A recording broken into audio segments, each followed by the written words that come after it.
Hello అండి, ఇవాళ recipe వచ్చేసి ములక్కాయ టమాటో. దానికి కావాల్సినవి టమాటో, ఆనియన్, మిర్చి, ములక్కాయ అవన్నిటిని కట్ చేసి పెట్టుకుందాం. స్టవ్ ఆన్ చేసి కళాయి పెట్టుకొని ఆయిల్ వేసేసి ఆయిల్ హీట్ అవ్వగానే తాలింపు గింజలు వేసేసుకుందాం. అవి కొంచెం చిట్టుపట్లాడుతున్నప్పుడు కలిపేసుకుందాం. అవి కలిపేసి అందులో కొంచెం కరివేపాకు వేసేసుకుందాం. కరివేపాకు కొంచెం చిటపట్లాడుతున్నప్పుడు ఉల్లిపాయలు వేసేసుకుందాం. ఉల్లిపాయలు వేసేసుకొని మొత్తం ఒకసారి కలిపేసుకుందాం.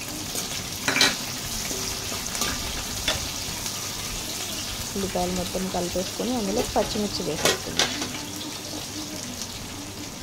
పచ్చిమిర్చి కూడా మొత్తం కలిపేసుకుందాం. ఒకసారి మొత్తం కలిపేసుకొని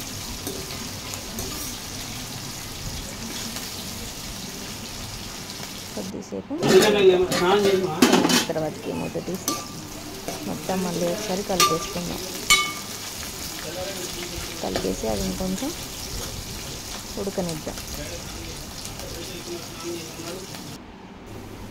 కొంచెం ఇలా మగ్గినాక అందులో పసుపు వేసేసుకుందాం. పసుపు వేసేసుకొని మొత్తం ఒకసారి కలుపుకుందాం.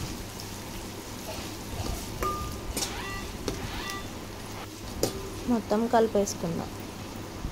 కలిపేసుకొని కొంచెం మగ్గనిద్దాం.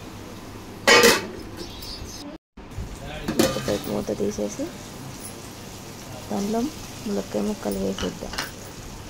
ముక్కలు వేసేసాక మొత్తం ఒకసారి కలుపుకుందాం.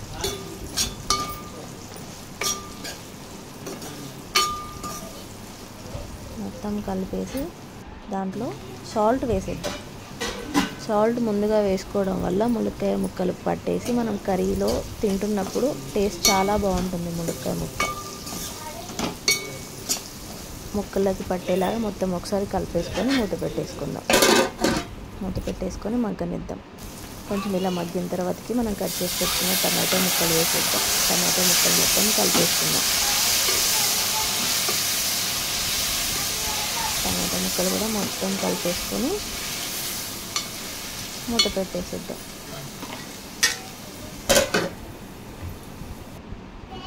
ఒక 2 minutes తర్వాత మూత తీసి చూద్దాం. టమాటో ముక్కలు కొంచెం ఉడికాయి, ములక్కాయ ముక్కలు కూడా ఉడికిపోయాయి. మొత్తం ఒకసారి కలిపేసుకొని ఇంకొంచెం ఉడకనిద్దాం. మూత పెట్టేసిద్దాం. మళ్ళీ మూత తీసేసి ఇందులో టేస్ట్కి సరిపోయేంత కారం వేసుకుందాం. నేను పచ్చిమిర్చి క్వాంటిటీ కొంచెం ఎక్కువే తీసుకుంటున్నా కాబట్టి కారం కొంచెం తక్కువ వేసుకుంటాను. మీ టేస్ట్కి సరిపోయేంత వేసేసుకోండి.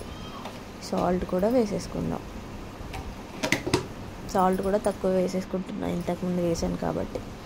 కొంచెం ధనియాల పౌడర్ వేసేసుకుందాం. ఇది ఆప్షనల్, మీకు నచ్చితే వేసుకోండి, లేదనుకుంటే స్కిప్ చేయొచ్చు. కానీ వేసుకుంటే టేస్ట్ చాలా బాగుంటుంది.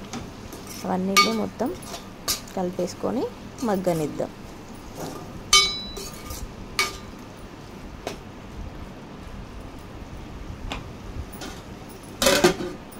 ఒక 2 minutes మగ్గనిద్దాం. తర్వాతకి మూత తీసేసి కొంచెం వాటర్ వేసేసుకుందాం. కర్రీలో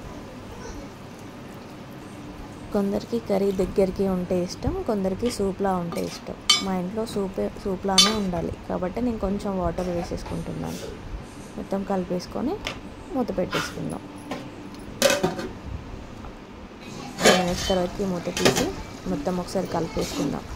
కలిపేసుకొని అందులో ములక్కాయ ముక్క మంచిగా ఉడికిందా లేదా చూసుకుందాం. ఇలా ములక్కాయ ముక్క మొత్తం మంచిగా ఉడకాలి, అప్పుడే టేస్ట్ చాలా బాగుంటుంది.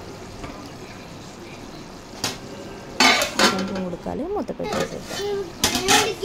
2 minutes తర్వాతకి మూత తీసి కొంచెం గరం మసాలా, కొంచెం కొత్తిమీర వేసేసుకొని కలిపేసుకుందాం. మొత్తం కలిపేసుకొని స్టవ్ సిమ్లో పెట్టేసుకొని ఒక 2 minutes మగ్గనిద్దాం. 2 minutes తర్వాతకి స్టవ్ ఆఫ్ చేసేసుకుంటే ములక్కాయ టమాటో కర్రీ రెడీ. సూపర్ టేస్టీగా ఉంటుంది.